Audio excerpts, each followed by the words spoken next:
ರಾಷ್ಟ್ರಪತಿ Draupadi Murmu doctor B R Ambedkar ಅವರ ಜನ್ಮದಿನವಾದ ಇಂದು ದೇಶದ ಜನತೆಗೆ ಶುಭಾಶಯ ಕೋರಿದ್ದಾರೆ. ಗುಜರಾತ್ನ ಗಾಂಧಿನಗರದ ಲೋಕಭವನದಲ್ಲಿರುವ ಡಾಕ್ಟರ್ ಬಿಆರ್ ಅಂಬೇಡ್ಕರ್ ಭಾವಚಿತ್ರಕ್ಕೆ ಅವರು ಪುಷ್ಪನಮನ ಸಲ್ಲಿಸಿದರು.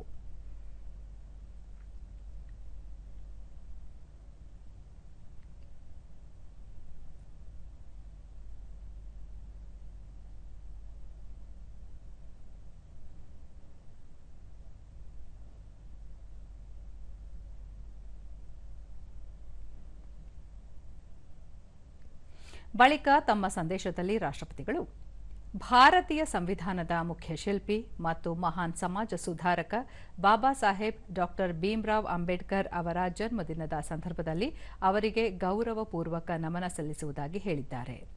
ಬಾಬಾ ಸಾಹೇಬ್ ಅಂಬೇಡ್ಕರ್ ನ್ಯಾಯಶಾಸ್ತ್ರಜ್ಞ, ಅರ್ಥಶಾಸ್ತ್ರಜ್ಞ, ಆಳವಾದ ಚಿಂತಕ, ಕಾನೂನು ವಿದ್ವಾಂಸರಾಗಿದ್ದರು ಮತ್ತು ಸಮಾನತಾವಾದಿ ಸಾಮಾಜಿಕ ವ್ಯವಸ್ಥೆಯ ಪ್ರಬಲ ಪ್ರತಿಪಾದಕರಾಗಿದ್ದರು.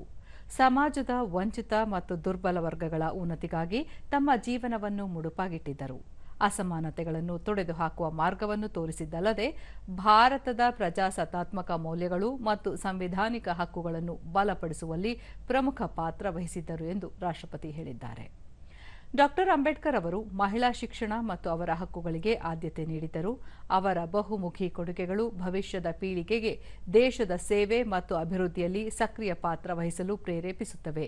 ಈ ಸಂದರ್ಭದಲ್ಲಿ ಬಾಬಾ ಸಾಹೇಬ್ ಅಂಬೇಡ್ಕರ್ ಅವರ ಆದರ್ಶಗಳನ್ನು ನಮ್ಮ ಜೀವನದಲ್ಲಿ ಅಳವಡಿಸಿಕೊಳ್ಳಲು ಪ್ರತಿಜ್ಞೆ ಮಾಡೋಣ ಹಾಗೂ ನ್ಯಾಯಯುತ, ಅಂತರ್ಗತ ಮತ್ತು ಪ್ರಗತಿಪರ ರಾಷ್ಟ್ರವನ್ನು ನಿರ್ಮಿಸಲು ಕೊಡುಗೆ ನೀಡೋಣ ಎಂದು ರಾಷ್ಟ್ರಪತಿ ತಮ್ಮ ಸಂದೇಶದಲ್ಲಿ ತಿಳಿಸಿದ್ದಾರೆ.